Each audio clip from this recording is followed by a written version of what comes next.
freeholder liaison to the Union County Utilities Authority, which is you, Chairman Hudak, and I'd like to give you a report on what's going on there. I'll give the people at home a little background. The former freeholder Sullivan is now the executive director of the Utilities Authority and the Improvement Authority. And despite his being given a raise for taking on extra responsibilities, he took it upon himself to also write himself authority checks of $2,500 per month, $2,500 a month. Other employees were also given stipends for taking on extra responsibilities, but he was the executive director, and he got the most, $15,000. It was brought to the attention of the Utilities Authority by myself as the Union County Watchdog Association. I look at their check registry and I questioned what these stipends were.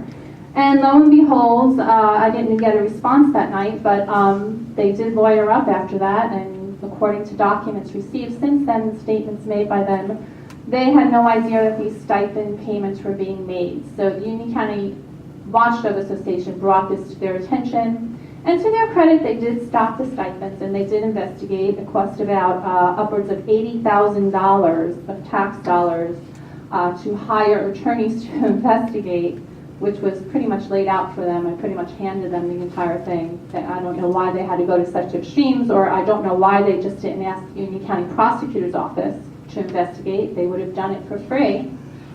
But instead they went ahead and spent about $80,000 on outside counsel to deal with that, including lawyering up Sullivan in order for him to, it's incredible. I have so many friends that work in corporate, and I tell them these stories, and they're like, you're kidding me, you're making this up. Like, I can't imagine working for ABC Company. I'm writing myself company checks, and they come and question me, and they say, oh, but we're gonna pay for your lawyer so you can answer our questions. We're gonna do that for you.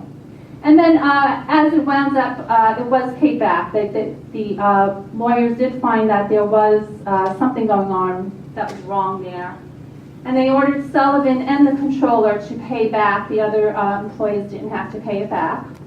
Unfortunately, they didn't pay it back until this week. And the timing of it was another citizen had placed an OPA request for proof that the monies were paid back.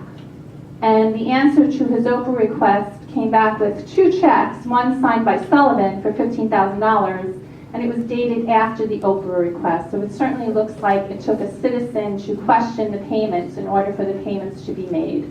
So I don't think you're really closely paying attention to the workings of the Utilities Authority. I mean, their own board wasn't paying attention. So that's the update here. Those monies were paid back. So Sullivan did write a check for $15,000 to pay back those stipends.